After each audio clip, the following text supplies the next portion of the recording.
আসসালামু আলাইকুম। ওয়ালাইকুম সালাম। মোহাম্মদ জামাল গাজী। জি বলেন।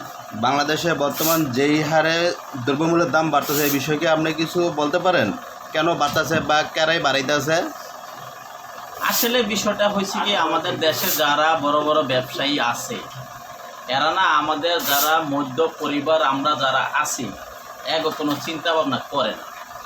এরা চিন্তা করে কি যে হঠাৎ করেই একটা জিনিসের দাম বাড়ায় দিই, কিন্তু আসলে এটা আমাদের দেশে ভাবা উচিত যে হঠাৎ করে জিনিসের দর বাড়ানো যাইব না। কারণ তাইলে গরিব যে মানুষগুলো আছে মোটামুটি যারা অঙ্কের বেতনে চাকরি করে এদের কষ্ট হয়ে যাবে, এটা করা যাবে না।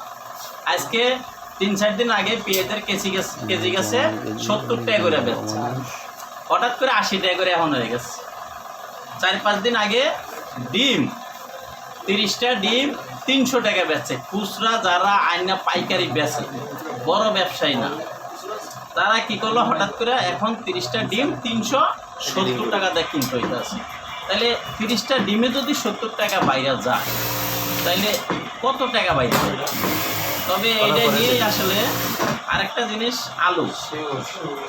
আলুর দামটা হঠাৎ করে এখন বর্তমানে 80 টাকা, 70 টাকা, 60 টাকা, 65 টাকা হয়ে গেল।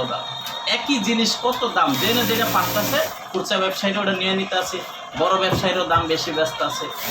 এই দিকে আসলে এটা অতি তাড়াতাড়ি আমাদের সরকারের এটা দেখা উচিত, এই ব্যাপারটা আসলে বাজার নিয়ন্ত্রণে করা উচিত। আচ্ছা জামাল গাজী, যারা আমার দেশের নির্ময়ের মানুষ, যারা মনে করেন 300-400 টাকা কাম করে, তারা কি পারে বর্তমানে 1 কেজি পেঁয়াজ কিনতে বা 1 কেজি আলু কিনতে?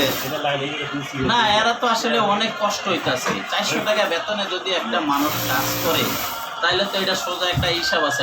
সব থাকতে হইলে অন্তত 3 থেকে 3,500 টাকা, 5,000 টাকার ভিতরে অন্তত একটা ঘর হইতে হয় ভাড়া, স্বামী স্ত্রী বা 2টা বাচ্চা থাকে।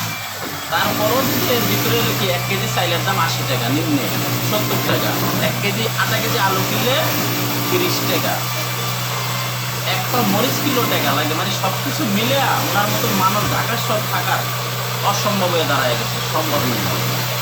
তাহলে এখন এগুলা সরকারের অনেক নিয়ন্ত্রণে আনা উচিত, এদিকে খেয়াল দেওয়া উচিত। আচ্ছা, এখন তো আপনার ফার্ম মুরগি কয়দিন আগে ছিল সপ্তাহে আসলে 220 টাকা, কিন্তু 250 টাকা। এখন মানুষের একমাত্র খাবারই ছিল ফার্ম মুরগি আর হলো পাঙ্গাস মাছ। জি। এখন এটার দাম যে বাড়ছে এই সম্বন্ধে আপনি কিছু জানেন না, বলতে পারেন? না, এই সম্বন্ধে আসলে বিষয়টা হয়েছে যে আমি একটা কথা বললাম যে সব কিছু হয়েছে কি আসলে কি সিন্ডিকেট। দেশটা এখন আমাকে এখানে এমন হয়ে গেছে কোনো নিয়ন্ত্রণ নাই, যে যেভাবে পারতা আছে সে এইভাবেই নিয়ে নিতে আছে টাকা পয়সা।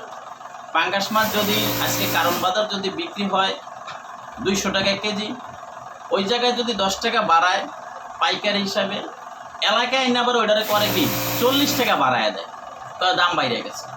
তা এখন কি করব? মানে মাঝখান থেকে বিপদে পড়ে হলে যারা নিরীহ মানুষ, সাধারণ মানুষ যারা নিম্ন আয়ের মানুষগুলা, এরাই সবচেয়ে বেশি। না, আমি তো অনেক দিন ধরে আছি আপনার এখানে, একজন স্টাফ ভাত পানি আনে না, উনি কি বাজার টাজার করতে পারে না?